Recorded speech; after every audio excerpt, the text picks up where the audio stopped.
Hello everyone, कैसे हैं भाई मेरे प्यारे यूजीसी नेट के जितने विद्यार्थी हैं उन सभी लोगों का बहुत बहुत मेरे इस चैनल पर स्वागत है। और मैं आपके साथ इसलिए जुड़ा हूँ क्योंकि कल आपके लिए बहुत महत्वपूर्ण दिन है और कल आपका है यूजीसी नेट पेपर 2 हिस्ट्री वालों का कल एग्ज़ाम है। ठीक है ना। तो पेपर 2 हिस्ट्री जिन लोगों का है वो बहुत विशेष कर ध्यान देंगे। और एग्ज़ामिनेशन हॉल में आप क्या परफॉर्मेंस देते हैं ये आपका सब कुछ मैटर करता है। आपने साल भर पहले पढ़ाई की, 6 महीने पहले पढ़ाई की, 3 महीने पहले पढ़ाई की, कैसी पढ़ाई की, सब कुछ एग्जामिनेशन हॉल में डिसाइड हो जाएगा। ठीक। क्वेश्चन पेपर जब मिले, जब आप सॉल्व करोगे, चूँकि अब तो ऑनलाइन है भाई, जब आप सॉल्व करोगे क्वेश्चन पेपर में, तो क्वेश्चन पेपर जब मिलेगा आपको, तो आपको कुछ बातों का बहुत ध्यान रखना है। सबसे पहले जब आपके पास में क्वेश्चन पेपर रहेगा तो उसमें 4 तरीके के, 4 स्वरूप वाले, 4 नेचर वाले क्वेश्चन आपके आ सकते हैं। पहला है फैक्चुअल फॉर्म में क्वेश्चन। सीधे क्वेश्चन दे दिया गया कि भाई फाहियान का यात्रा वृत्तांत क्या है, 4 नीचे ऑप्शन दे दिए गए, सीयू की है, फोक्यू की है, इंजिंग है, पेंजुंग है, इस तरीके के ऑप्शन बना करके दे दिए गए, तो आप लगा देंगे वहाँ पर। लगभग 100 में से 25 से 30-35 क्वेश्चन आपके ऐसे आपको मिलने की संभावना रह सकती है।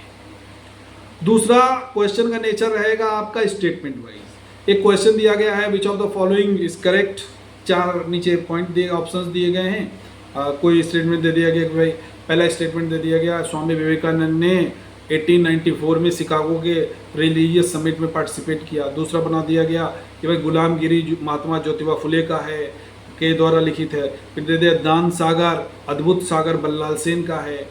इस तरीके से चौथा कुछ और बना दिया। नीचे जंबल्ड ऑप्शन भी बना सकते हैं कि भाई A B correct, B C correct, all correct, या ए बी सी करेक्ट, ऐसे भी बन सकता है। या केवल चारों स्टेटमेंट में से ये पूछा जा सकता है कि which of the following is correct, which of the following is not correct. दोनों तरीके से क्वेश्चन बन सकते हैं। तो 2 हो गए, एक स्टेटमेंट वाले, दूसरे हो गए फैक्चुअल वाले। तीसरे टाइप के क्वेश्चन हैं, आपको मिल सकते हैं कि 2 स्टेटमेंट दिए गए हैं। पहला, फॉर एग्जाम्पल, पहला स्टेटमेंट दिया गया है, राजा राम मोहन राय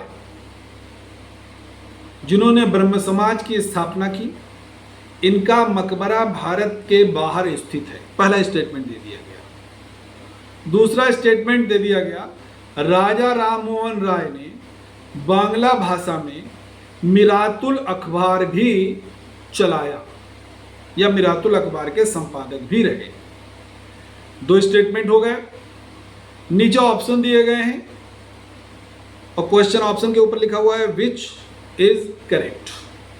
पहला ऑप्शन ये दिया गया है ओनली 1 करेक्ट, दूसरा दिया गया ओनली 2 करेक्ट, तीसरा दिया गया 1 and 2 बोथ आर करेक्ट, चौथा दिया गया नाइदर 1 nor 2 आर करेक्ट, यानी कि ना तो 1 सही है ना तो 2 सही है। तो तीसरा जो क्वेश्चन है ये बड़ा मजेदार होता है, इसमें बड़ा रीजनिंग भी अप्लाई होती है। तो तीसरे तरीके का क्वेश्चन हो गया आपका, भाई केवल 1 सही है, केवल 2 सही है, दोनों सही है, या दोनों गलत है, या दोनों नहीं सही है। ठीक। चौथा टाइप का क्वेश्चन रहेगा रीजन असर्शन वाला। दे दिया गया एक स्टेटमेंट, कथन ए, स्टेटमेंट ए, कथन ए।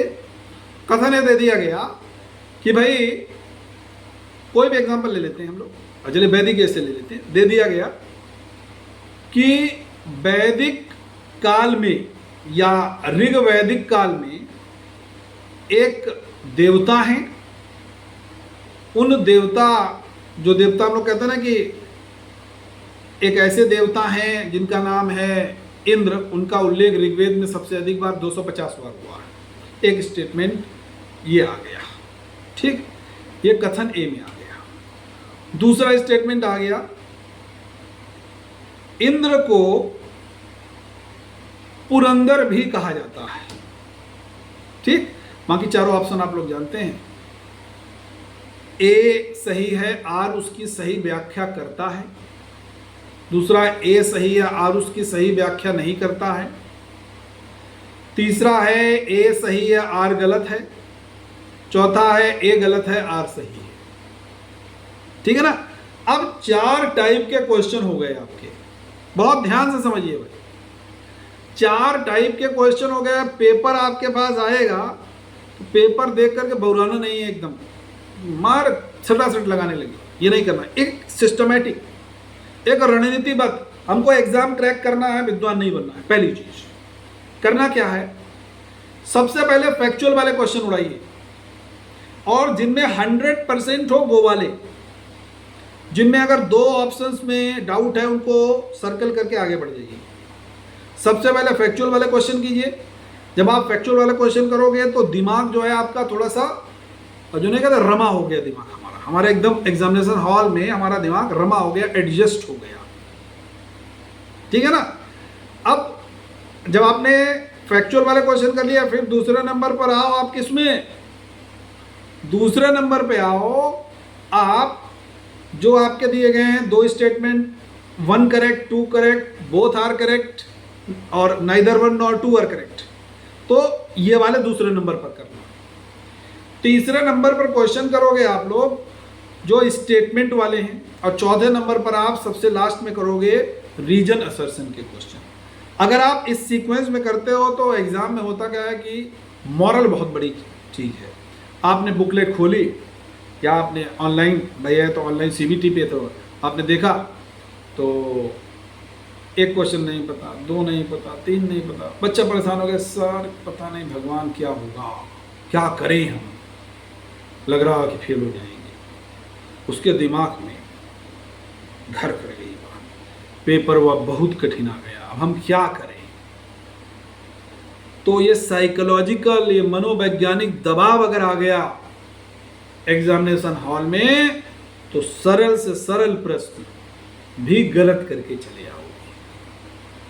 तो इसीलिए मैं कहता हूं एक सीक्वेंस से फॉलो कीजिए और उसको रणनीति बनाइए, और जब हो जाए जो 100% वाले हैं सबसे पहले वो करने हैं, जिनको आपको लगता है कि यार मेरे कोई भी इसमें गलत होने की गुंजाइश नहीं है। फिर उसके बाद एक बार टोटल करिए कितना है। मान लीजिए आपका 50 आया, 55 आया, 60 आया, कितना भी आया, 40 आया, 42 आया, 45 आया, कुछ भी आ सकता है। फिर उसके बाद में आपको ऐसे क्वेश्चंस उठाने हैं जिसमें 2 विकल्पों में आपको संशय है, संदेह है। 2 विकल्प कौन से रहने वाले हैं, वो 2 विकल्प आपके रहने वाले हैं, जैसे मान लीजिए 2 विकल्पों में आपको लगता है यार ये भी हो सकता है, ये भी हो सकता है। फॉर एग्जाम्पल मैं एक क्वेश्चन दूं, क्वेश्चन आ गया कि पितृहंता किस वंश के शासक को कहा जाता है, पितृहंता शासक जो है वो कौन है। ऑप्शन दे दिए गए, बिंदुसार, बिंबिसार, ठीक है, या मान लीजिए बिंबिसार से रिलेटेड क्वेश्चन है, वहाँ पर ऑप्शन बिंदुसार भी दिया गया है, तो वहाँ पर ऐसे क्वेश्चन, ठीक है। तो ऐसे क्वेश्चन बाद में उठाइए पहले नंबर पर जो डाउट वाले हैं, यानी कि 2 में आपको डाउट है, तो ये 2 वाले जिनमें डाउट है वो क्वेश्चन कीजिए। फिर आपको लगता है यार कि 1 तो नहीं होगा, 4 में से 3 में डाउट है, तब कीजिए। 4 में डाउट है वो सबसे बाद में कीजिए। हालांकि करके सवाना 100 के 100, ये मत सोचना मैं कह रहा हूँ सर कह रहे हैं कि छोड़ दिए। अरे भैया माइनस मार्किंग में काहे छोड़ दोगे। लेकिन यार जब भी कोई तुक्का भी लगाता है ना, बड़ा वैज्ञानिक तरीका होना चाहिए। तुक्का भी वैज्ञानिक तरीके से लगाओगे तभी सही होगा, एकदम अंधा तुक्की नहीं।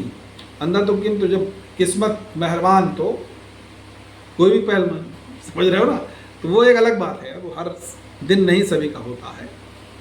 लेकिन अगर इस सीक्वेंस को आप फॉलो करते हो तो यकीन मानिए आप लोग औरों से 5 प्रश्न और करके आओगे प्लस, और 75 प्लस करने की पूरी संभावना रहेगी यदि आपने मेहनत की है, मेरे क्लास किए हैं, मेरे क्लास के चारों ऑप्शंस को बढ़िया से एक्सप्लेनेशन करके जो मैंने बताया है वो समझा है, कहीं ना कहीं नोट किया है, तो यकीन मानिए 75 प्रश्न हर हाल में करके आओगे। 75 दूना 150 मार्क्स ऐसे ही आएंगे पेपर 2 में। फिर चाहे उधर 25 भी कर दोगे, 20 भी कर दोगे, तब भी आपके नेट हो जाएगा। बात समझ में आ गई। तो इन्हीं सब बातों के साथ में मैं आप लोगों के लिए जबरदस्त तरीके से शुभकामनाएं देता हूं। मन लगा के पेपर दीजिए, आप बिल्कुल कूल रहिए, बहुत पढ़ने की जरूरत नहीं है, हौच पौच। कोई क्लास व्लास करने की ज़रूरत नहीं है। आप आराम से बढ़िया से नींद लीजिए, सुबह उठिए, थोड़ा सा भगवान का भजन कीजिए 10 मिनट 5 मिनट, और उसके बाद फ्रेश मूड में जाइए। डेफिनेटली पेपर आपका अच्छा होगा। और कल पेपर भैया शेयर जरूर करना हमारे साथ, हमारे व्हाट्सएप पे आप सभी लोग शेयर करना, फिर उसको रात में हम लोग एनालिसिस करेंगे 10 बजे बहुत बेहतर तरीके से। थैंक यू, जय हिंद। चैनल को भैया सब्सक्राइब जरूर कीजिएगा और शेयर करते रहिएगा हमारे सारे वीडियोस को। थैंक यू मेरे प्यारे यूजीसी नेट के जितने भी विद्यार्थी हैं, थैंक यू एवरीवन।